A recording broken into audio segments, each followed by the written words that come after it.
Good morning students and friends. हम exemption from GST वाला chapter revise कर रहे हैं, चैप्टर 5 आईसीए के स्टडी मटेरियल से। अब पेज नंबर 72 तक हमने समझ लिया था, रिवाइज कर लिया था। अब हम आगे पेज नंबर 72 पे नेक्स्ट पॉइंट पढ़ते हैं एग्जाम्पशन का, बैंकिंग एंड फाइनेंशियल सर्विसेज। ये टॉपिक बैंकिंग और फाइनेंशियल सर्विसेज जो लोग देते हैं उनके लिए कौन कौन सी सर्विसेज एग्जाम्प्ट हैं, यानी अगर वो आपसे कोई अमाउंट भी चार्ज करेंगे तो उन्हें कोई जीएसटी नहीं देना होगा इनके लिए।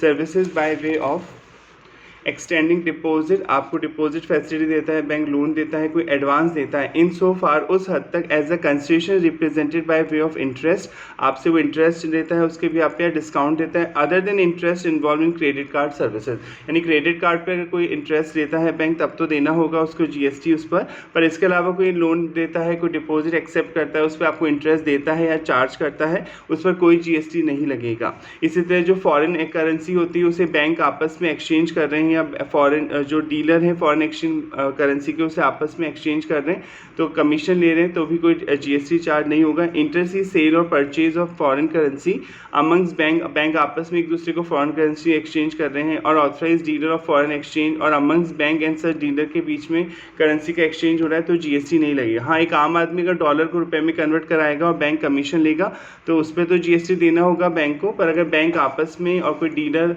फॉरेन एक्सचेंज डीलर या बैंक आपस में एक्सचेंज करेंगे फॉरेन करेंसी का तो उस पर कोई जीएसटी चार्ज नहीं होगा। इसी तरह services provided by banking company to basic saving bank deposit account holder Pradhan Mantri Jan Dhan योजना के अकॉर्डिंग जो भी सर्विस देता है बैंक उस पर कोई जीएसटी चार्ज नहीं होगा। इसी तरह अगर आप ऑनलाइन पेमेंट कर रहे हैं, एक बार में 2000 रुपये से ज़्यादा का पेमेंट नहीं कर रहे हैं तो जीएसटी चार्ज नहीं होगा उस ट्रांजैक्शन पर जो बैंक आपसे चार्जेस लेगा। चार्जेस लेता है बैंक जब आपको ऑनलाइन फैसिलिटी देता है पेमेंट करने की, आप अपने कार्ड का इस्तेमाल करके ऑनलाइन पेमेंट करते हैं तो बैंक आपसे कोई चार्जेस लेता है तो उन चार्जेस पे जीएसटी देता है बैंक। पर अगर 2000 रुपये तक का ट्रांजैक्शन करा है एक बार में आपने तो उस पर जो चार्जेस दे रहा है बैंक उस पर कोई जीएसटी आपको नहीं देना होगा। Services by an acquiring bank to any person in relation to settlement of an amount up to ₹2000 in a single transaction transacted through credit card से किया हो, चाहे डेबिट कार्ड से किया हो, चाहे चार्ज कार्ड, चाहे अदर पेमेंट का कोई भी कार्ड से आपने पेमेंट किया हो।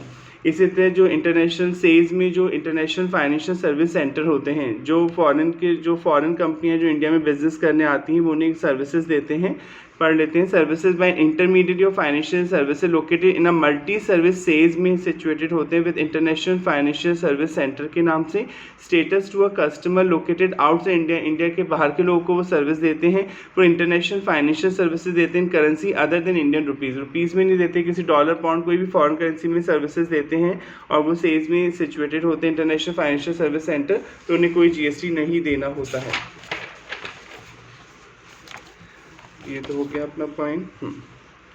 अगर बैंक आपसे कोई डॉक्यूमेंट चार्जेस लेता है, कोई सर्विस चार्जेस लेता है, कोई ब्रोकरेज लेता है, एडमिनिस्ट्रेटिव चार्जेस लेता है, एंट्री फीस लेता है और सच लाइक चार्जेस फीस और इसी तरह के कोई चार्जेस लेता है, collect over and above the interest से ज़्यादा ऊपर वो कलेक्ट करता है उसे टैक्सेबल कंसेशन माना जाता है। ठीक है, जैसे आपकी फाइल बन रही है, आपको लोन के लिए अप्लाई करना है तो बैंक आपसे फाइल चार्जेस ले रहा है 500 रुपये, उस पर लगेगा जीएसटी। हाँ, अगर वो लोन जो दे रहा है आपको उस पर जो इंटरेस्ट चार्ज कर रहा है उस पर तो नहीं लगेगा, वो तो एग्जेम्प्ट है, पर इसके अलावा कोई फीस ब्रोकरेज चार्जेस सेक्टर लेता है बैंक तो उसको जीएसटी देना होगा।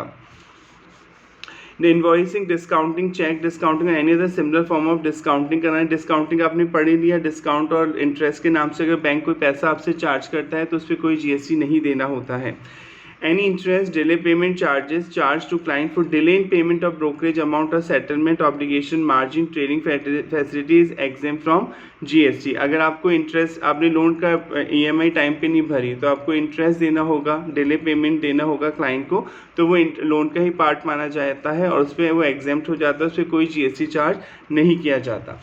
Charges for late payment of outstanding dues on credit card, credit card पे तो आप पढ़ ही चुके हैं। क्रेडिट कार्ड पे अगर कोई ब्याज भी लिया जाता है, कोई भी फीस ली जाती है क्रेडिट कार्ड पे तो वो एग्जाम नहीं है, उस पर तो जीएसटी देना होगा। तो कोई लेट पेमेंट चार्जेस भी अगर लेता है बैंक क्रेडिट कार्ड पर ड्यूज पर तो भी आपको जीएसटी देना होगा।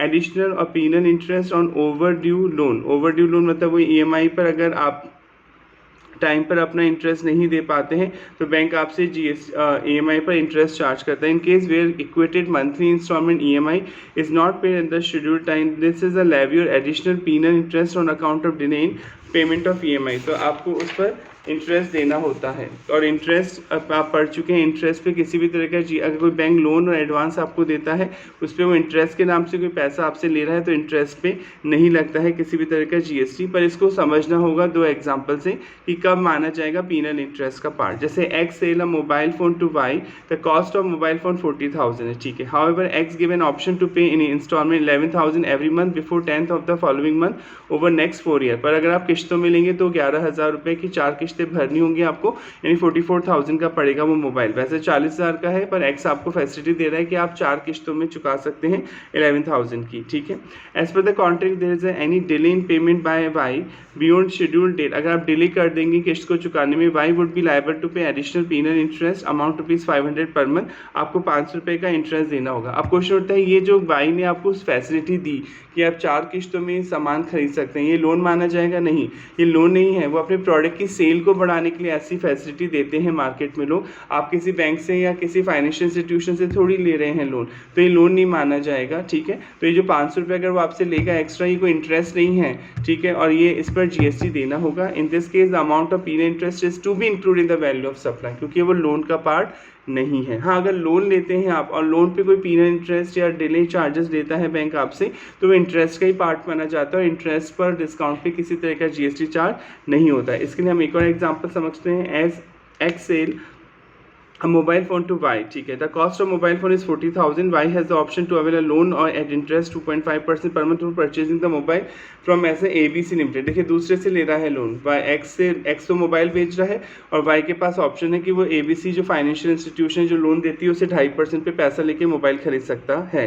तो यहाँ पे ये जो अगर मान लीजिए लेट भी हो जाएगा तो पीनल इंटरेस्ट लगेगा और ये इंटरेस्ट का ही पार्ट होगा और इस पर कोई जीएसटी चार्ज नहीं किया जाएगा। Here the additional penal interest charge for transaction between Y and ABC के बीच में हो रहा है, ट्रांजैक्शन बैंक के बीच में या फाइनेंशियल इंस्टीट्यूशन के बीच में, and the same is getting covered under exemption, ये एग्जेम्पशन में कवर्ड है। Consequently in this case penal interest charge then on transaction between Y and ABC limited would not be subject to GST as the same would be covered under said exemption entry, यानी इस पर नहीं लिया जाएगा GST. तो I hope समझ में आ गया होगा। अगर वो लोन है, अगर आपने लोन लिया है तो लोन पे चाहे डिले चार्जेस हो चाहे इंटरेस्ट के नाम से कुछ दे रहे हो वो एग्जेम्प्ट होगा। पर अगर वो लोन का पार्ट नहीं था और फिर आपसे सामने वाला सप्लायर आपसे कोई इंटरेस्ट लेता है, कोई डिले चार्जेस लेता है, कोई फाइन लेता है, तो वो आपके उस पर उसको जीएसटी देना होगा। Next, services provided by bank और authorise dealer foreign exchange buy sale of foreign exchange. तो पढ़ लिया, बैंक आपस में फॉरेन करेंसी का लेन देन करते हैं, ऑथराइज डीलर आपस में फॉरेन करेंसी का लेन देन करते हैं, तो उस पर कोई जीएसटी चार्ज नहीं किया जाएगा। नेक्स्ट एग्जाम्पशन है life insurance business India, LIC की बात की जा रही है। एलआईसी मतलब लाइफ इंश्योरेंस सर्विसेज की बात की जा रही है यहाँ पर कि जो लाइफ इंश्योरेंस सर्विसेज देती हैं कंपनी, तो आपसे प्रीमियम लेती है, तो क्या प्रीमियम पे भी जीएसटी लगेगा? बिल्कुल लगेगा, पर इन केसेस में माफ कर दिया जाएगा। Services of life insurance business provided bye way of annuity under national pension scheme में अगर कोई प्रीमियम आप दे रहे हैं, पैसा दे रहे हैं, regulated by the pension fund regulatory and development authority of India under the pension fund regulatory and development authority of India के according services of life insurance business provided और agreed to be provided. Army वालों को दे रहे हैं आप life insurance service, naval officers को, air force group को insurance fund to member of the army, navy and air force respectively under the group insurance scheme of the central government. Services of life insurance premium or agreed to be provided by Naval Group Insurance Fund to the personnel of Coast Guard, जो Coast Guard होते हैं बंदरगाह पे रक्षा करते हैं, under the group insurance scheme of the central government. यानी इन schemes में अगर प्रीमियम तो चार्ज हो गई ऑब्वियसली, जब आप पॉलिसी देते हैं किसी को तो प्रीमियम चार्ज करती है इंश्योरेंस कंपनी, तो अगर ये प्रीमियम चार्ज हो रहा है इनके लिए तो कोई जीएसटी नहीं लगेगा। Services of life insurance provided, या तो आप दे चुके हैं, एग्री टू बी प्रोवाइडेड देंगे by the central arm forces, police forces under ministry of home affairs में जो आती है group insurance fund to their member under the group insurance scheme of the concern central arm police forces, तो यहाँ पे भी कोई जीएसटी चार्ज नहीं होगा। Services of life insurance business provided under the following scheme, in scheme में अगर premium लिया जाता है, कोई इंश्योरेंस पॉलिसी आपको दी जाती है और प्रीमियम चार्ज करती है इंश्योरेंस कंपनी, तो जीएसटी नहीं लगेगा। जनश्री बीमा योजना, आम आदमी बीमा योजना, लाइफ माइक्रो इंश्योरेंस प्रोडक्ट अगर आप ले रहे हैं, यानी मैक्सिमम 2 लाख रुपए तक की कोई इंश्योरेंस पॉलिसी ले रहे हैं जो कि अप्रूव्ड है इंश्योरेंस रेगुलेटरी डेवलपमेंट अथॉरिटी, जिसमें मैक्सिमम अमाउंट कवर मतलब अगर नुकसान होगा सामने वाले का तो इंश्योरेंस कंपनी 2 लाख रुपए तक का पैसा देगी, तो अमाउंट जो कवर है वो 2 लाख रुपए से ज़्यादा का नहीं है, तो उस पर कोई जीएसटी चार्ज नहीं होगा, भले कोई भी उसको ले रहा हो। वरिष्ठ पेंशन बीमा योजना, प्रधानमंत्री जीवन ज्योति बीमा योजना, प्रधानमंत्री जनधन योजना, प्रधानमंत्री वाया वंदन योजना, अगर ये आप पॉलिसी देते हैं और इन पे अगर आपको प्रीमियम देना होता है तो सामने वाली कंपनी आपसे कोई जीएसटी चार्ज नहीं करेगी। Next, services provided bye specified bodies, अगर ये लोग सर्विसेज देते हैं इंडिया में बॉडीज़ अथॉरिटी तो कोई जीएसटी यहाँ पर चार्ज नहीं किया जाएगा। Services by the employ state insurance corporation, ESI, अगर आप जॉब करेंगे तो कई जगह आपका ईएसआई का पैसा कटता है ताकि आप ईएसआई की जो हॉस्पिटल्स वगैरह होते हैं उनमें आप फ्री का ट्रीटमेंट ले सकते हैं। तो ईएसआई स्टेट इंश्योरेंस कॉर्पोरेशन जो सर्विस देगा उस पर कोई जीएसटी चार्ज नहीं होगा, इसके लिए वो नॉमिनल अमाउंट आपसे चार्ज करते हैं पर उस पर कोई जीएसटी नहीं देंगे। Service provided by employ provident fund, PF तो आप समझते हैं ऑर्गेनाइजेशन दे रहा है to the person covered under the employ provident fund and miscellaneous provision act 1952। Services by coal mines provident fund organisation to person govern by coal mines provident fund and miscellaneous provision fund act 1948। Services by national fund pension scheme, NPS trust to its member को दे रहा against consideration in the form of administrative fees. तो ये लोग जो premium charge कर रहे हैं, जो पैसा आपसे चार्ज कर रहे हैं, इस पर कोई जीएसटी नहीं दिया जाएगा। जनरल इंश्योरेंस बिजनेस सर्विसेज, ये सेम वही चीज़ है कि अगर कोई इंश्योरेंस कंपनी आपसे इनके लिए प्रीमियम चार्ज करती है तो उन्हें कोई जीएसटी नहीं देना होगा। Services of general insurance business provided the following scheme, hut insurance scheme, cattle insurance, जानवरों का इंश्योरेंस करा रहे हैं, कैटल इंश्योरेंस अंडर स्वर्ण जयंती ग्राम स्वरोजगार योजना, scheme for insurance of tribals, आदिवासी लोगों के लिए कोई स्कीम है, जनता पर्सनल एक्सीडेंट पॉलिसी एंड ग्रामीण एक्सीडेंट पॉलिसी है, group personal accident policy to self employed women, agriculture pump set and fail well insurance, कुआ फेल हो जाता है, पानी खत्म हो जाता है, उसके लिए भी इंश्योरेंस होता है। तो इनके लिए जो भी पैसा चार्ज किया जा रहा है, पैसा होता है प्रीमियम चार्ज किया जा रहा है, उस पर कोई जीएसटी चार्ज नहीं किया जाएगा। प्रीमियम या premium collect on export credit insurance पे जो चार्ज हो रहा है, restructure weather based crop insurance scheme आप ले रहे हैं जो कि अप्रूव्ड है गवर्नमेंट ऑफ इंडिया से, जन आरोग्य बीमा पॉलिसी, प्रधानमंत्री फसल बीमा योजना, pilot scheme on seed crop insurance, central sector scheme on cattle insurance, universal health insurance scheme है, कोई राष्ट्रीय स्वास्थ्य बीमा योजना है, कोकोनट पाम इंश्योरेंस स्कीम है, प्रधानमंत्री सुरक्षा बीमा योजना, निर्भया हेल्थ इंश्योरेंस स्कीम और बांग्ला स्वास्थ्य बीमा, इन सब पे कोई जीएसटी चार्ज नहीं किया जाएगा। सर्विसेज बाय वे ऑफ री insurance of the insurance scheme, जो आपने ऊपर पढ़ी, अगर उनका री इंश्योरेंस भी किया जाता है, वापस इंश्योरेंस किया जाता है, री इंश्योरेंस भी किया जाता है, तो उस पर कोई जीएसटी चार्ज नहीं होगा। पेंशन स्कीम, अगर पेंशन स्कीम नाम से पता चल रहा है अगर आप पेंशन स्कीम तो समझते हैं आपको पेमेंट करना होता है और कुछ 60 साल बाद आपको पेंशन मिलना शुरू होता है, तो अगर आप इनके लिए हर महीने या हर साल में जो पेंशन का कंट्रीब्यूट कर रहे हैं, सब्सक्रिप्शन दे रहे हैं, उस पर कोई जीएसटी चार्ज नहीं होगा। Services by way of collection of contribution under Atal pension योजना ले रखी है, तो services by way of collection of contribution under any pension scheme of the state government, तो भी कोई जीएसटी चार्ज नहीं किया जाएगा। बिजनेस फैसिलिटेटर करस्पॉन्डेंट, नाम से पता चल रहा है बिजनेस फैसिलिटेटर करस्पॉन्डेंट ऐसे लोग होते हैं जो आपके बिजनेस को बढ़ाने में आपकी मदद करते हैं। जैसे बैंक है, अब बैंक छोटे छोटे गांव में नहीं जा सकता, बहुत छोटे छोटे जो गांव होते हैं तो उनमें वो अपने एजेंट को भेजता है, ताकि वो एजेंट क्या करता है, गाँव वालों को इन्फ्लुएंस करता है, उन्हें कोशिश करता है कि गाँव वाले समझे बैंकिंग क्या होती है और वो बैंक में अकाउंट खुलवाएं, इससे बैंक का बिजनेस बढ़ता है। तो ऐसे आदमी को बिजनेस फैसिलिटेटर या करस्पॉन्डेंट बोलते हैं। तो आप एम्प्लॉय तो नहीं होते हैं, बैंक आपको कमीशन देता है इस काम के लिए, तो कमीशन पे तो जीएसटी लगता है क्योंकि आप सर्विस दे रहे हैं, बैंक की हेल्प कर रहे हैं उसका बिजनेस बढ़ाने में। पर अगर आप इन लोगों के लिए काम कर रहे हैं तो गवर्नमेंट ने बोला नहीं लगेगा जीएसटी उस कमीशन पे। Services by the following person respective capacity, अगर आप इन कैपेसिटी के लिए पे कोई सर्विस दे रहे हैं तो नहीं देना है जीएसटी, भले आप कमीशन चार्ज कर रहे हैं, कोई कंसेशन चार्ज कर रहे हैं। बिजनेस फैसिलिटेटर हैं आप या बिजनेस करस्पॉन्डेंट हैं टू अ बैंकिंग कंपनी, किसी बैंकिंग कंपनी के लिए काम कर रहे हैं, विद रिस्पेक्ट टू अकाउंट खुलवा रहे हैं रूरल एरिया ब्रांच में, ग्रामीण गांव में ब्रांच में। Any person as an intermediate mediator के तौर पे काम कर रहे हैं, आप एजेंट हैं टू अ बिजनेस फैसिलिटेटर, यानी आप किसी बिजनेस फैसिलिटेटर ने खुद अपना कोई एजेंट रख लिया। और business correspondent with respect to service mention entry, यानी अगर रूरल एरिया की कोई बैंकिंग ब्रांच है उसके लिए आप मदद कर रहे हैं, आपका कोई एजेंट मदद कर रहा है, तो जो कमीशन दे रहा है बैंक उस पर कोई जीएसटी नहीं लगेगा। बिजनेस फैसिलिटेटर और business correspondent to an insurance company की आप मदद कर रहे हैं इंश्योरेंस पॉलिसी बिकवाने में इन रूरल एरिया, तो यहाँ पे भी कोई जीएसटी चार्ज नहीं किया जाएगा। Services provided to the government, अगर आप ये सर्विसेज गवर्नमेंट को देते हैं तो कोई जीएसटी चार्ज नहीं किया जाएगा आपसे यहाँ पर। प्योर सर्विस आप कई बार समझ चुके हैं। प्योर सर्विस मतलब जिसमें मटेरियल की वैल्यू इंक्लूड नहीं होती है, केवल लेबर की वैल्यू इंक्लूड होती है, ऐसी सर्विसेज को प्योर सर्विसेज बोला जाता है। प्योर सर्विस प्रोवाइड कर रहे हैं गवर्नमेंट को। Pure service excluding work contract service और composite supply involve supply goods. Composite supply समझते हैं जिसमें गुड्स की वैल्यू भी इंक्लूड हो, वर्क कॉन्ट्रैक्ट भी जिसमें गुड्स और सर्विस दोनों की वैल्यू इंक्लूड हो, उन्हें हटा देंगे। ये प्योर सर्विस की बात की जा रही है जिसमें आप कोई लेबर सप्लाई कर रहे हैं गवर्नमेंट के काम के लिए, provided to the central government को दे रहे हैं, स्टेट गवर्नमेंट यूनियन गवर्नमेंट को दे रहे हैं, लोकल अथॉरिटी को by way of any activity, कोई भी एक्टिविटी यानी कोई पंचायत का काम हो रहा है या कोई म्यूनसिपैलिटी का काम हो रहा है, इसके लिए आप गवर्नमेंट को लेबर सप्लाई कर रहे हैं। तो लेबर सप्लाई करने पे गवर्नमेंट आपको कमीशन देगी, उस पर कोई जीएसटी आपको नहीं देना होगा। कमीशन बोल लें, फीस बोल लें, वॉटेवर कोई भी नाम आप बोल सकते हैं। Composite supply of goods and service to government, मान लीजिए सर हम तो गवर्नमेंट के लिए कोई कंस्ट्रक्शन भी कर रहे हैं, कोई काम भी कर रहे हैं जिसमें गुड्स की वैल्यू भी इंक्लूड है, तो जीएसटी ने बोला अगर गुड्स की वैल्यू 25% से ज़्यादा नहीं है पूरे कॉन्ट्रैक्ट की, मान लीजिए गवर्नमेंट आपको 100 रुपये दे रही है उस काम के लिए, तो 25 रुपये तो आप गुड्स की वैल्यू हो सकती है, 75 रुपये लेबर यानी सर्विस की वैल्यू होनी चाहिए, तब तो हम एग्जेम्पशन देंगे। अगर गुड्स की वैल्यू 25% से ज़्यादा है उस कॉन्ट्रैक्ट में तो एग्जेम्पशन नहीं मिलेगी। कंपोजिट सप्लाई ऑफ गुड्स भी दे रहे हैं, सर्विस भी दे रहे हैं, in which the value of supply of goods constitute not more than 25%, goods की वैल्यू 25% से ज़्यादा नहीं होनी चाहिए of the value of the set composite supply. वही आप किसे दे रहे हैं, सेंट्रल गवर्नमेंट को, स्टेट गवर्नमेंट को, यूनियन टेरिटरी, लोकल अथॉरिटी को, कोई पंचायत के काम के लिए या म्यूनसिपैलिटी के काम के लिए। इसी तरह राशन की दुकानें होती हैं जहाँ पे आपको कम कीमत पे कम पैसे देके बहुत नॉमिनल अमाउंट पे आपको खाने पीने की चीज़ें मिलती हैं, तो राशन की दुकान वाले किसी तरह का जीएसटी नहीं देंगे। Service provided bye fair price shop, यानी राशन की जो दुकान होती है जिनका कार्ड बना होता है, टू सेंट्रल गवर्नमेंट को दे रहे हैं, स्टेट गवर्नमेंट को दे रहे हैं, यूनियन टेरिटरी को, by way of sale of food grain बेच रहे हैं, अनाज, कैरोसिन बेच रहे हैं, मिट्टी का तेल, शुगर, एडिबल ऑयल, खाने का तेल etcetera, under public distribution system against concession in the form of commission margin. तो फेयर प्राइस शॉप वाले को, राशन की दुकान वाले को कोई जीएसटी नहीं देना होगा।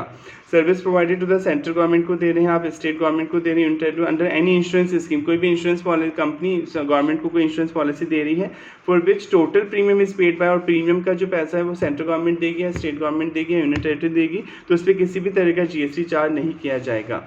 इसी तरह आप गवर्नमेंट को कोई ट्रेनिंग प्रोग्राम हो रहा है, जैसे गवर्नमेंट अपने एम्प्लॉय को इंग्लिश सिखाना चाहती है, तो आप इंग्लिश ट्रेनर है, आपको हायर करती है, कोई ट्रेनिंग प्रोग्राम हो रहा है, उसमें सारा खर्चा गवर्नमेंट बियर कर रही है उस प्रोग्राम का, कम से कम 75% से ज़्यादा का खर्चा गवर्नमेंट बियर कर रही है, तो भी कोई जीएसटी नहीं लगेगा। Service provided to the central government को दे रहे हैं आप, स्टेट गवर्नमेंट को दे रहे हैं, यूनियन टेरिटरी को दे रहे हैं, अंडर एनी ट्रेनिंग प्रोग्राम, कोई भी ट्रेनिंग प्रोग्राम हो सकता है, फॉर विच 75% और more of the total expenditure is born bye the central government, 75% से ज़्यादा जो खर्चा है वो गवर्नमेंट उठा रही है, तो यहाँ पे कोई जीएसटी चार्ज नहीं किया जाएगा।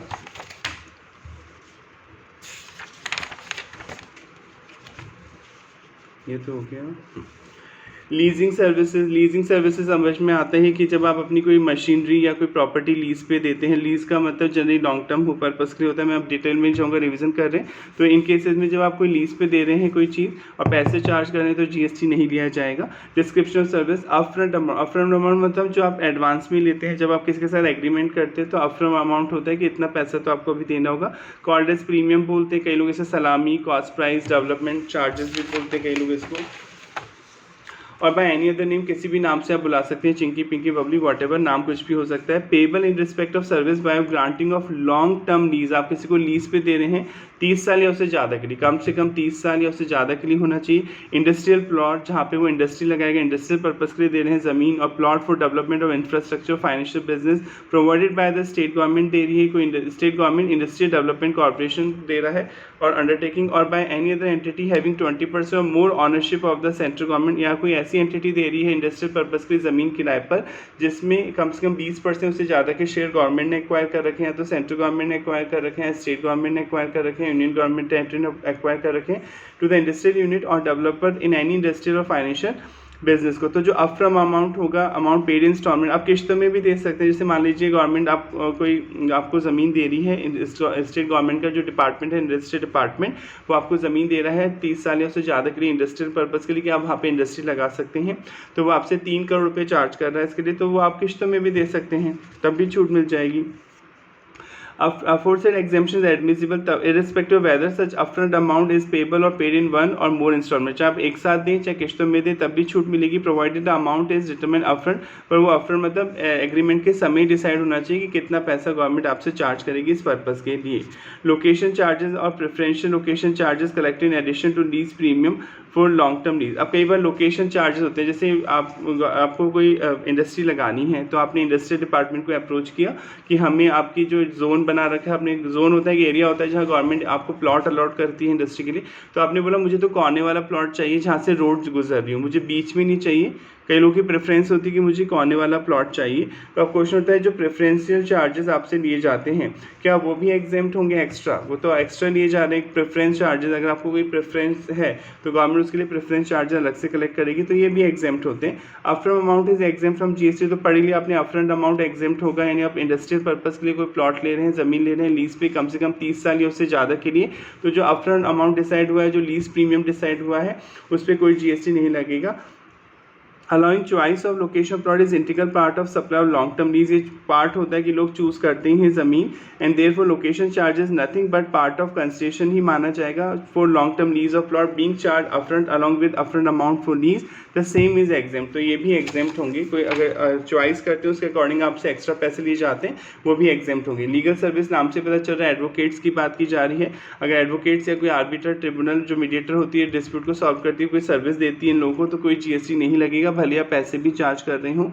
एंड आर्बिटर ट्रिब्यूनल जो मीडिएटर होती है डिस्प्यूट को सॉल्व करती है, यानी person other than business entity, किसी बिजनेस एंटिटी को नहीं दे रही है, किसी भी पर्सन को दे रही है, बिजनेस एंटिटी को दे रही है जिसका टर्नओवर ज़्यादा नहीं है, यानी जिसके पास जीएसटी नंबर नहीं है. अगर जीएसटी नंबर है तब तो आपने पढ़ ही लिया था रिवर्स चार्ज लगेगा. यानी आर्बिटर ट्रिब्यूनल सर्विस दे रही है किसी पर्सन को या किसी बिजनेसमैन को भी दे रही है, पर वो जीएसटी में रजिस्टर्ड नहीं है क्योंकि उसका टर्नओवर ज़्यादा नहीं है.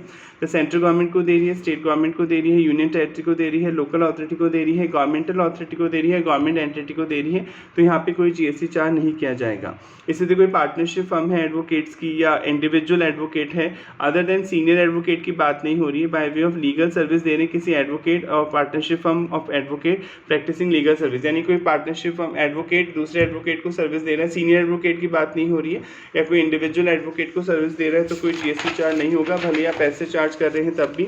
एनी पर्सन किसी भी आम आदमी को दे रहे हैं, आम जनता को, अदर देन बिजनेस एंटिटी है तो आप रिवर्स चार्ज पढ़ चुके हैं. अगर कोई एडवोकेट या एडवोकेट फर्म किसी बिजनेस एंटिटी को सर्विस देती है जिसके पास जीएसटी नंबर है तो वहाँ रिवर्स चार्ज लगता है, वो बिजनेस एंटिटी एडवोकेट के बिहाफ पर जीएसटी देती है. बिजनेस एंटिटी को दे रही है जिसका टर्नओवर ज़्यादा नहीं है, यानी जो एग्जेम्पशन है, यानी 20 लाख या 40 लाख से ज़्यादा नहीं है उसका टर्नओवर, तभी नहीं लगेगा जीएसटी. सेंट्रल गवर्नमेंट को दे रहे हैं आप, स्टेट गवर्नमेंट को दे रहे हैं, union territory, local authority, governmental authority और गवर्नमेंटल एंटिटी को दे रहे हैं, तो आपको कोई जीएसटी नहीं देना होगा.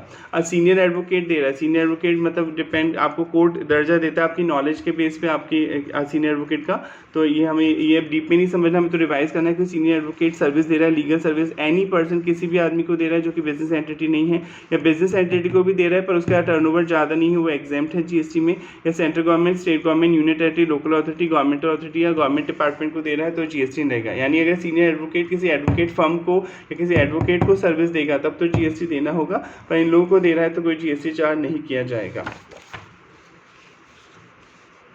Legal services provided by a partnership firm of advocate or individual as an advocate other than senior advocate. आप senior advocate के अलावा किसी दूसरी पार्टनरशिप फर्म और एडवोकेट को सर्विस देते हैं तो एग्जेम्प्ट होगा, यानी सीनियर एडवोकेट को सर्विस देगा किसी एडवोकेट फर्म को, एडवोकेट को, तो वहाँ पे जीएसटी चार्ज किया जाएगा.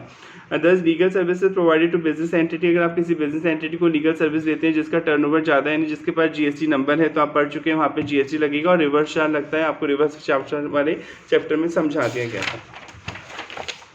स्पॉन्सरशिप ऑफ स्पोर्ट्स इवेंट, कोई स्पोर्ट्स इवेंट हो रहा है इसके लिए स्पॉन्सरशिप सर्विसेज दी जा रही हैं. Services by way of sponsorship of sporting event organise कौन कर रहा है? Organise national sports federation organise कर रहा है, इट एफिलिएटेड फेडरेशन ऑर्गेनाइज कर रहे हैं. फिर द पार्टिसिपेंट टीम और इंडिविजुअल रिप्रेजेंट एनी डिस्ट्रिक्ट का कोई गेम हो रहा है, स्टेट का हो रहा है, जोन का या कंट्री को रिप्रेजेंट कर रहे हैं. By association of Indian university का कोई ऐसा खेल हो रहा है उसमें आप पार्टिसिपेट कर रहे हैं, स्पॉन्सरशिप कर रहे हैं. इंटर यूनिवर्सिटी स्पोर्ट बोर्ड है, school games federation of India, all India sports council for Deaf Paralympic Committee of India and Special Olympic Bharat by the Central Civil Service Culture and Sport board के according कोई काम हो रहा है, as part of national game हो रहे हैं by Indian Olympic association और अंडर द पंचायत युवा क्रीड़ा और खेल अभियान स्कीम के अकॉर्डिंग कोई गेम हो रहे हैं और आप उनको स्पॉन्सर कर रहे हैं, तो स्पॉन्सरशिप पे किसी भी तरह का जीएसटी चार्ज नहीं किया जाएगा।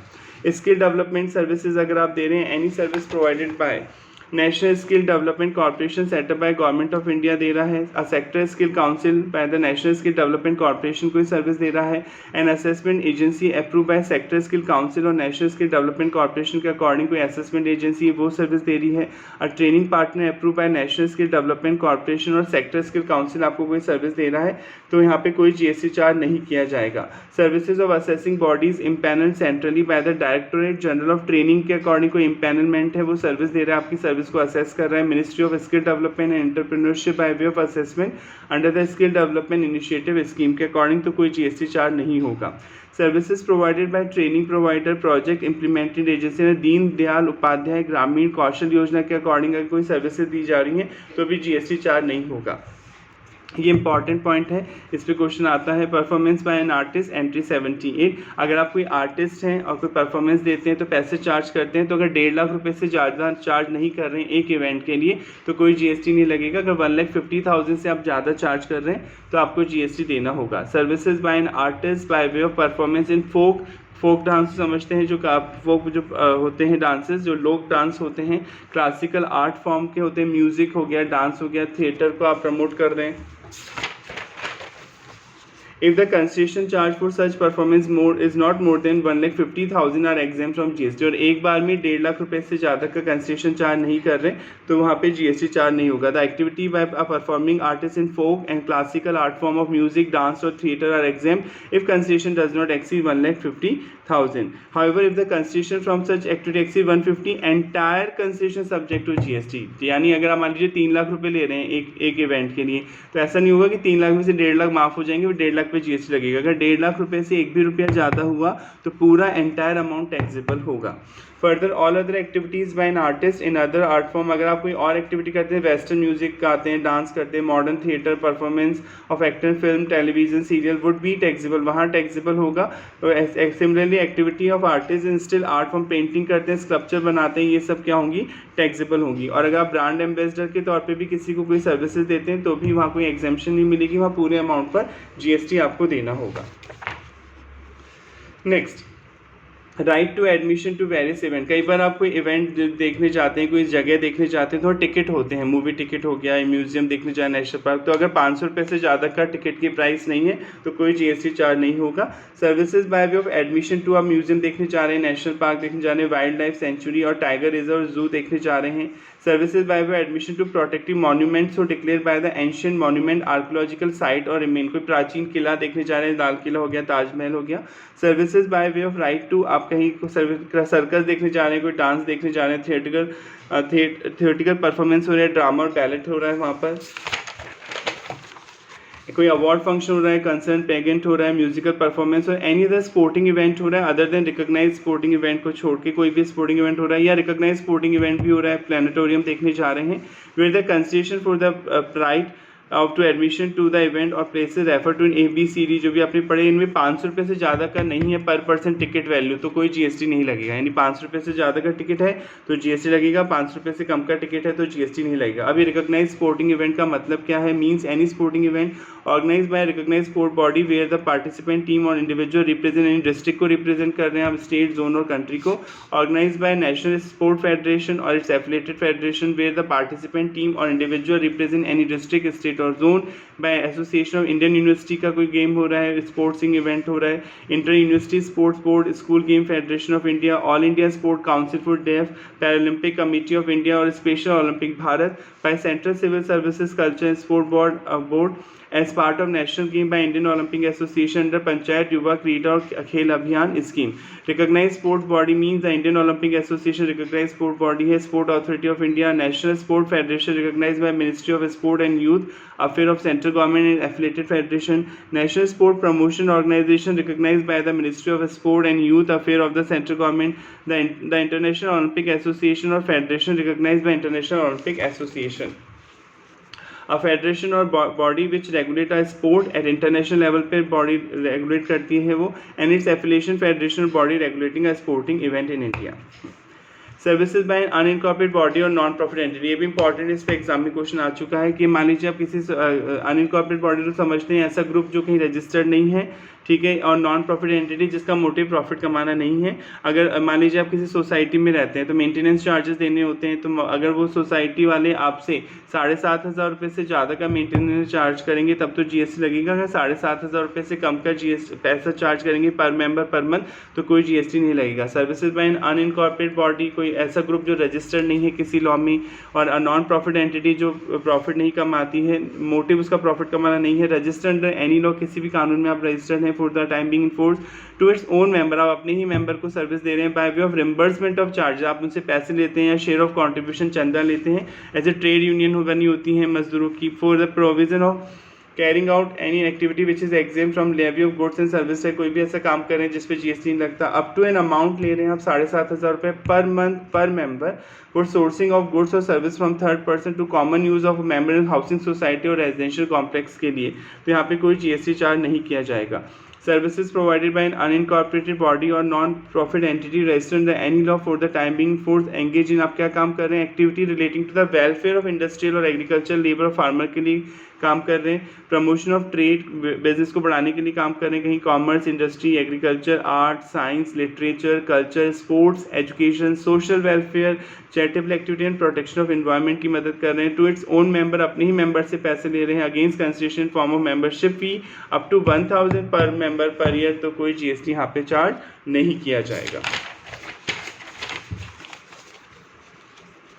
RWA एक एग्जांपल लेते हैं, RWA of Chulbul housing society registered under GST, ठीक है, और collected the maintenance charges 6,000 per month per member, in this case no GST charge नहीं होगा क्योंकि मंथली कॉन्ट्रीब्यूशन 7,500 रुपये से ज़्यादा नहीं है। If in the above example other things remain the same, RWA resident welfare association of Chulbul housing society collected the maintenance charge 9,000, अगर आप लेते थे कि अब देना होगा जीएसटी। अभी आपने पढ़ा था कि कोई हाउसिंग सोसाइटी है और मेंटेनेंस के नाम से वो अपने मेंबर से 7,500 रुपये पर मेंबर पर मंथ ज़्यादा चार्ज करती है, तो पूरे अमाउंट पे उसे जीएसटी देना होगा। तो hence GST 18% shall be payable on the entire amount 9,000 not on 1,500। ऐसा नहीं होगा कि 9,000 में से 7,500 माफ हो जाएंगे। अगर 7,500 रुपये तक लेगी तब तो कोई जीएसटी नहीं है, पर 7,500 रुपये से 1 रुपया भी ज़्यादा होगा तो पूरे अमाउंट पे आपको जीएसटी पे करना होगा। तो ये तो शॉर्ट में बता ही रखा है तो हमने पढ़ लिया।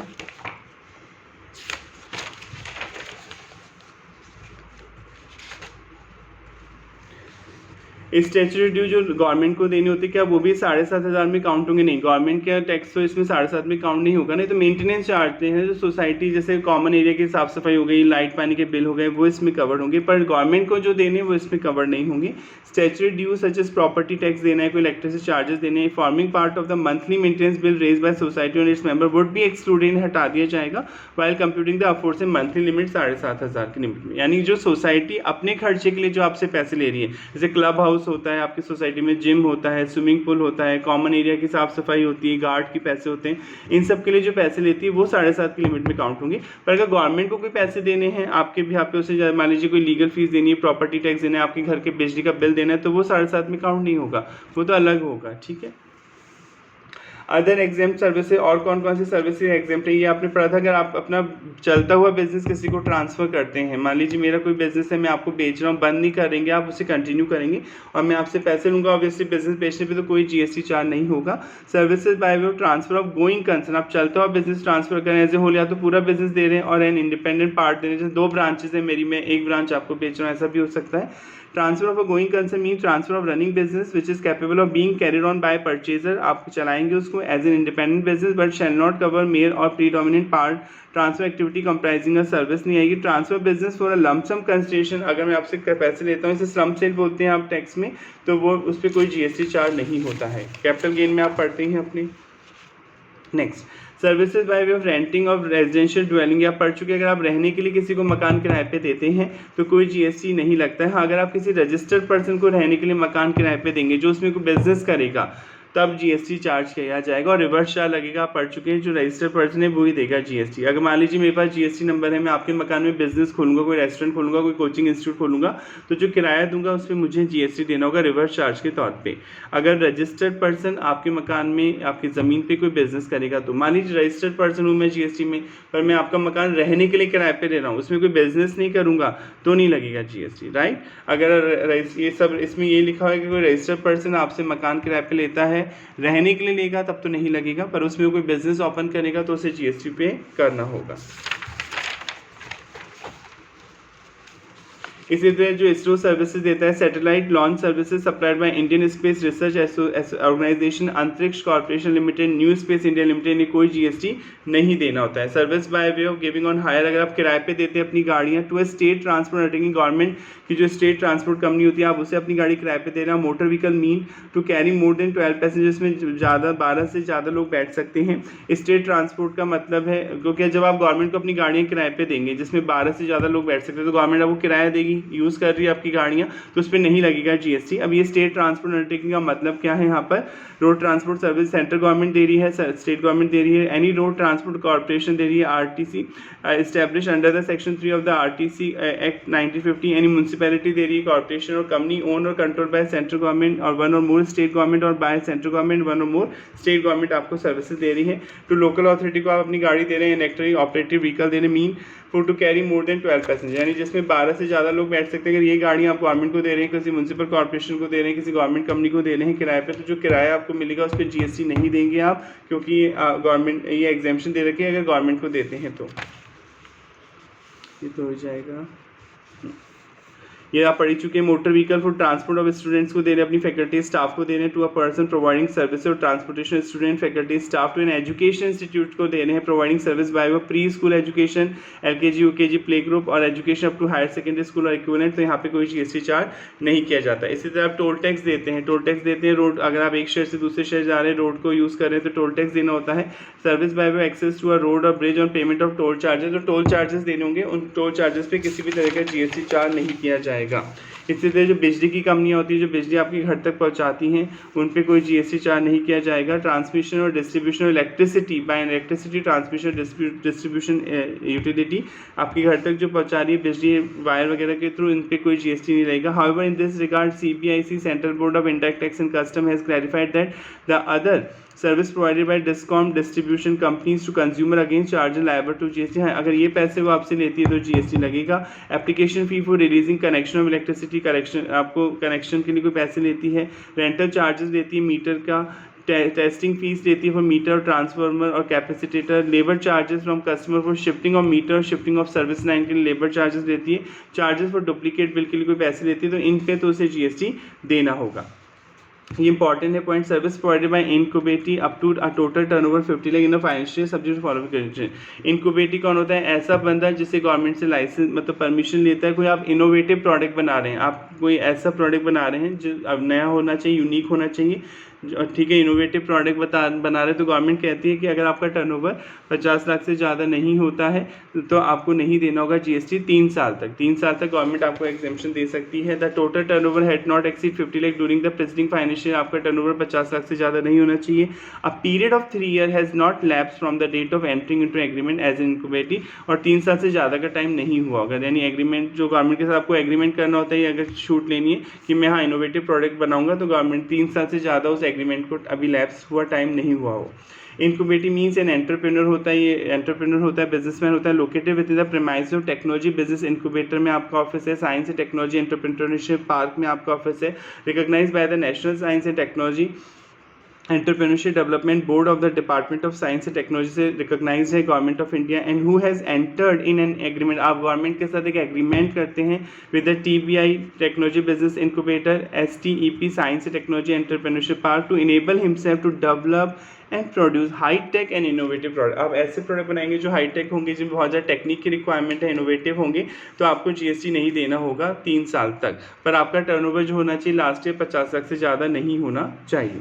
इसी तरह taxable services provided or to be provided by TBI STP recognised by NSTED or bio incubator recognise biotechnology industry research assistant council under the department of biotechnology. तो ये जो सर्विसेज देते हैं डिपार्टमेंट ने कोई GST नहीं देना होगा। इसी तरह आप जर्नलिस्ट हैं तो नहीं देना होगा। सर्विसेज बाय वो कलेक्टिंग और providing news bye independent journalist हैं, प्रेस ट्रस्ट ऑफ इंडिया और यूनाइटेड न्यूज़ ऑफ इंडिया में रजिस्टर्ड है। सर्विस ऑफ पब्लिक लाइब्रेरी जो होती है, लाइब्रेरी आप समझते हैं जहाँ पढ़ने जा सकते हैं आप सब्सक्रिप्शन लेके। By way of landing books किराए पे देती है, publication any other knowledge enhancing content और material. Services by an organisation to any person respect of business exhibition held outside India. India से बाहर अगर कोई एग्जीबिशन हो रहा है, आप बाहर इंडिया से बाहर कोई सर्विसेज दे रहे हैं तो वहाँ पे GST नहीं लगेगा, एग्जेम्पशन है। इसी तरह services by way of pre conditioning, pre cooling, ripening पकाने में, वैक्स लगाने में, रिटेल पैकिंग करने में, लेवल ऑफ फ्रूट और वेजिटेबल की मदद करने विच डू नॉट चेंज और ऑल्टर एसेंशियल कैरेक्टर, जिससे उनका कैरेक्टर चेंज नहीं होता। जैसे एप्पल पे आप स्टिकर लगा रहे हैं और इसके लिए आप पैसे ले रहे हैं तो उस पर GST नहीं लगेगा, ठीक है, क्योंकि एप्पल को एप्पल ही बोला जाएगा स्टिकर लगने के बाद भी। Services provided by national centre for cold chain development के अकॉर्डिंग आप सर्विस दे रहे हैं under the ministry of agriculture corporation, farmer welfare by cold chain knowledge dissemination. Service by foreign diplomatic mission located India, जो foreign diplomatic offices होते हैं India में, American embassy होती है, ये सब ये कोई GST नहीं देंगे। Services by way of granting national permit to a goods carriage to operate throughout India और कंट्री के स्टेट। नेशनल परमिट होता है गुड्स कैरेज ट्रकों के पास कि एक शहर से दूसरे शहर वो आराम से जा सकते हैं, एक स्टेट से दूसरे स्टेट, तो वहाँ पे कोई GST चार्ज नहीं किया जाएगा नेशनल परमिट के लिए अगर कोई पैसे चार्ज किए जाते हैं तो। Services by way of providing information the RTI, ठीक है, राइट टू इन्फॉर्मेशन एक्ट के अकॉर्डिंग अगर आप कोई पैसे देते हैं और कोई इन्फॉर्मेशन लेना चाहते हैं तो उस पर कोई GST नहीं लगेगा। Services provided to a recognise sport body को आप सर्विसेज दे रहे हैं, किस तौर पे? इंडिविजुअल प्लेयर, आप प्लेयर के तौर पे खेल रहे हैं, कोई रेफरी हैं, आप एम्पायर हैं, कोच हैं, team manager for participation in sporting event organise by recognise sport body है तो नहीं लगेगा GST। Another recognise sport body को भी नहीं देना होगा GST। However services by individual such as selector के तौर पर, कमेंटेटर के तौर पे, क्यूरेटर्स के तौर पे, technical expert are taxable. The service of a player to a franchisee which is not recognise sport body is also taxable. The term recognise sport body आप पहले ही पढ़ चुके हैं। सर्विसेज बाय, अगर आप कोई सेलेक्टर है, कमेंटेटर है, क्यूरेटर है, टेक्निकल एक्सपर्ट है तब तो GST देना होगा, पर अगर आप प्लेयर हैं, रेफरी हैं, एम्पायर हैं, कोच हैं, टीम मैनेजर हैं किसी स्पोर्टिंग रिकॉग्नाइज स्पोर्टिंग इवेंट्स के, तो वहाँ पे जो आप पैसे लेंगे उस पर कोई GST चार्ज नहीं होगा। Services by public convenience such as provision facility, bathroom की कोई फैसिलिटी दे रहा है, पैसे लगते हैं, कई बार रेलवे स्टेशन कई जगह जाते हैं तो वो 5 रुपये 10 रुपये लेते हैं बाथरूम चार्जेस के तौर पे, तो भी GST लगेगा। वॉशरूम, लेबोरेटरी, यूरिनल और टॉयलेट्स के लिए यहाँ पे कोई GST चार्ज नहीं किया जाएगा। CBIC ने क्लैरिफाई किया है कि payment of honorarium to the guest anchor, कई बार गेस्ट एंकर आते हैं, आप बुलाते हैं टीवी वगैरह में, उन्हें रेमुनरेशन देना होता है, तो क्या गेस्ट एंकर GST देंगे? बिल्कुल देंगे। The applicability of GST on honorarium paid to guest anchors, ठीक है, sunset TV and other TV channel invite guest anchor to participate in their show and pay remuneration to them in the form of honorarium. आप उन्हें ऑनरियम के तौर पर, सम्मान के तौर पर कुछ पैसे देते हैं। It is clarified that supply of all goods and services are taxable unless exempt or declare, जब तक कि कोई भी सर्विस और गुड्स डिक्लेयर एग्जाम डिक्लेयर नहीं होती तब तक वो टैक्सेबल ही होती है ना, ठीक है। Services provided by guest anchor in lieu of honorarium attract GST liability, उन्हें GST देना होगा अगर उनके पास GST नंबर है तो ऑब्वियसली, अगर उनके पास GST नंबर नहीं है तो वो नहीं देंगे गवर्नमेंट को किसी भी तरह का GST। फटाफट से एग्जाम में आए हुए क्वेश्चन रिवाइज कर लेते हैं, ये चैप्टर खत्म हो गया। डिसाइड विद द 2018 में क्वेश्चन आया है, decide with the reason whether the following independent services are exempted under GST, आपको बताना ही एग्जाम्ड है या नहीं। Messrs fast transport, goods transport agency है, transported relief material mean for victim of Kerala flood being a natural disaster, तो पढ़ने की जरूरत ही नहीं, आपने पढ़ा था। अगर आप गुड्स ट्रांसपोर्ट एजेंसी हैं या रेल ऑर्गेनाइजेशन रेलवे हैं, आप रिलीफ मटेरियल ले जा रहे हैं विक्टिम्स के लिए, राहत सामग्री ले जा रहे हैं, तो वहाँ पे कोई GST चार्ज नहीं होगा, तो ये एग्जाम्प्ट होगा। ठीक है, नेक्स्ट है KN enterprises and event organiser हैं, provided services to breathing wall limited by way of organising business exhibition and Pragati Maidan in New Delhi as a part of in India initiative, तो ये तो आप इंडिया में ही दे रहे हैं सर्विसेज, तो यहाँ पे तो GST चार्ज किया जाएगा। अगर आपने पढ़ा था इंडिया से बाहर कोई बिजनेस एग्जीबिशन होती है और उसके लिए आप कोई सर्विस देते हैं तब तो GST एग्जेम्प्ट होता, पर ये तो इंडिया में ही ऑर्गेनाइज हो रहा है आपका इवेंट, तो यहाँ पे GST एग्जेम्प्ट नहीं होगा, यहाँ पे GST चार्ज किया जाएगा। 2023 में क्वेश्चन आया हुआ है, GTA goods transfer agency service provided to an unregistered person को दे रही है, including unregistered casual taxable person को दे रही है, आर एग्जेम्प्ट फ्रॉम जीएसटी। हाँ, ये तो आपने पढ़ा था कि गुड्स ट्रांसफर एजेंसी है जो किसी अनरजिस्टर्ड पर्सन का सामान ले जा रही है या अनरजिस्टर्ड कैजुअल टैक्सेबल पर्सन का सामान ले जा रही है तो एग्जेम्प्ट होगा। विर्चू of entry 21A, discuss the valid of above statement. ये अधूरा स्टेटमेंट है, आपको इसमें बताना होगा कि वो किन किन लोगों को सर्विस दे रही है, भले ही उनके पास जीएसटी नंबर नहीं है तब भी जीएसटी देना होगा। The said statement invalid. Service provided by GTA to an unregistered person, including an unregistered casual person, are exempt except when provided। अगर वो इनको दे रही है तो भले ही रजिस्टर्ड हो या अनरजिस्टर्ड हो, यहाँ जीएसटी देना पड़ेगा जीटीए को। फैक्ट्री को दे रही है, आपने पढ़ा था रिवर्स चल लगता है हाथों को, फैक्ट्री को दे रही है, कोई सोसाइटी को दे रही है, कोई कोऑपरेटिव सोसाइटी को दे रही है, बॉडी कॉर्पोरेट को दे रही है, पार्टनरशिप फर्म को दे रही है, रजिस्टर्ड कैजुअल टैक्सेबल पर्सन को दे रही है, तो जीएसटी देना होगा जीटीए को। भले ही ये लोग अनरजिस्टर्ड हैं फिर भी अगर फैक्ट्री एक्ट में रजिस्टर्ड हैं या कि सोसाइटी एक्ट में रजिस्टर्ड हैं तो इन लोगों को जीएसटी देना होगा। रिवर्स चार्ज लगता है यहाँ पर। एग्जामिनेशन वेदर जीएसटी एग्जाम आपको बताना है एग्जाम्प्ट है या नहीं। Teja and company tour operator provide services to foreign tourist for tour conducted Jammu and Kashmir receives ₹3 lakh लगेगा। यहाँ पे आपने पढ़ा था कोई टूरिज्म को प्रमोट कर रहे हैं आप, तो टूरिज्म के लिए जो भी पैसे चार्ज करते हैं उस पर जीएसटी चार्ज किया जाता है, क्योंकि इंडिया में हो रहा है टूर। हाँ, इंडिया से बाहर होता तो वो एग्जाम्प्ट होता। इंडिया में कोई टूर ऑर्गेनाइज कर रहे हैं और उसके लिए पैसे चार्ज कर रहे हैं तो जीएसटी लगेगा। Miss Purva act as a team manager हैं आप। Indian sports league recognise sport body है, बोल रहा है साफ साफ tennis tournament organise by multi brand company and receiver remuneration ₹2 lakh आपसे यहाँ पर चार्ज किए जा रहे हैं। तो आपने पढ़ा था कि अगर आप रिकॉग्नाइज स्पोर्ट बॉडी के लिए काम करता है कोई इंडिविजुअल तो वहाँ पे जीएसटी चार्ज नहीं होता है। पर यहाँ पे ये आप किसके लिए काम करें, for tennis organise multi brand retail company, ये कोई रिकॉग्नाइज स्पोर्ट बॉडी नहीं है, यहाँ पे तो जीएसटी आपको देना होगा। Services provided to a recognise sport body by individual as a team manager for participation sporting event organise by organise sport bodies exempt from GST in the given case since the tournament is organise by multi brand retail company organise कर रही है जो कि एक recognise sport body नहीं है, तो यहाँ पे ₹2 लाख पे आपको टैक्स देना पड़ेगा। 2019 में क्वेश्चन आया हुआ है, देखते हैं। Decide with the reason whether the following independent services are exempt or not. आपको बताना है सर्विस एग्जाम्प्ट है या नहीं। Welfare association Gokul resident welfare association receive 9,000 per month as a contribution for each member for sourcing goods and service from third person for common use of its member. आपने पढ़ा था कोई रेजिडेंट वेलफेयर एसोसिएशन है, कोई society है जो अपने maintenance के नाम से अपने मेंबर से 7,500 रुपये से ज़्यादा अगर चार्ज करेगी तो पूरी वैल्यू पे टैक्स देना होगा। तो यहाँ पे इसका स्कैनर का आंसर गलत है, इन्होंने केवल 1,500 रुपये पे टैक्स लगा रखा है, जबकि पूरी वैल्यू पे अभी आपने पढ़ा था 7,500 रुपये से ₹1 भी ज़्यादा होगा तो पूरी वैल्यू पे जीएसटी चार्ज किया जाएगा। मिस्टर विकल्प आप परफॉर्मिंग आर्टिस्ट हैं, आप receive 158 from performance of classical dance आप परफॉर्म कर रहे हैं 90,000 rupees acting in TV serial during the month. तो आपने पढ़ा था कि अगर आप कोई क्लासिकल या फोक डांस करते हैं, क्लासिकल डांस करते हैं, कोई थिएटर करते हैं और जो रेम्यूनरेशन है आपका 1.5 लाख रुपए से ज़्यादा नहीं है तो वहाँ पे कोई जीएसटी चार्ज नहीं होगा। तो यहाँ पे आपका जो 1.5 लाख रुपए से ज़्यादा आप चार्ज नहीं कर रहे हैं किसी फोक म्यूज़िक को और क्लासिकल डांस को परफॉर्म करने के लिए, तो यहाँ पर ये जीएसटी एग्जाम्प्ट किया जाएगा। नेक्स्ट 2021 में क्वेश्चन आया हुआ है, XYZ private limited manufacture beauty soap बनाते हुए brand name forever beauty. XYZ limited organise a concert to promote his brand miss Mahima its brand ambassador who is a leading film actress को बुलाते हैं आप, has a given a classical dance वो perform करती हैं the said concert. The proceed of rupees concert 125 और 1 लाख रुपये 25,000 रुपये का कलेक्शन होता है। Explain relevant provision GST. Miss महिमा विल रिक्वायर टू पे जीएसटी देना होगा। आपने पढ़ा था कि अगर आप ब्रांड एम्बेसडर हैं किसी को ब्रांड को प्रमोट कर रहे हैं तो चाहे आप कोई सा भी डांस करें, चाहे क्लासिकल हो चाहे नॉन क्लासिकल हो, चाहे आप ₹1 ले रहे हो चाहे 1 करोड़ रुपये ले रहे हो, आपको जीएसटी यहाँ पर देना होगा। तो यहाँ पे तो ये एग्जेम्पशन नहीं मिलेगी मिस महिमा को, ठीक है, क्योंकि मिस महिमा is the brand ambassador forever beauty soap manufacturer and the service rendered by her by way of classical dance performance in the correct concert organized by XY Limited to promote a brand will not be eligible for the above mentioned exemption। आपको exemption नहीं मिलेगी क्योंकि आप brand ambassador के तौर पे promote कर रहे हैं, thus be liable to GST। Second point, what will be the answer if the proceed of concert is donated to charitable organisation. अगर मान लीजिए जो पैसा मिलता है, जो भी कलेक्शन होता है उस ऑर्गेनाइजेशन में टिकट बेचने पे सारा पैसा डोनेट हो जाता तो भी यही आंसर रहता है। जीएसटी ने ये थोड़ी रखा देर बोल रखा है कि अगर आप गरीब बच्चों को दान में दे दोगे किसी अनाथ राजस्व में दान में दे दोगे तो हम जीएसटी माफ़ कर देंगे। उन्हें क्या मतलब, आप खुद घर लेके जा रहे हैं, पैसा दान करके जा रहे हैं, अगर आपने कोई गुड्स या सर्विसेज को सप्लाई किया तो जीएसटी तो आपको देना होगा। Even if the proceed of the concern will be donated, अगर आप सारा पैसा दान भी कर देते हो उस और कंसर्न का उस प्रोग्राम का to a charitable organisation, she will be liable to GST, तब भी जीएसटी उन्हें पे करना होता। आई होप यहाँ तक समझ में आ गया होगा। ये चैप्टर हमारा खत्म हुआ। नेक्स्ट क्लास में हम इनपुट टैक्स को रिवाइज करेंगे। Thank you so much.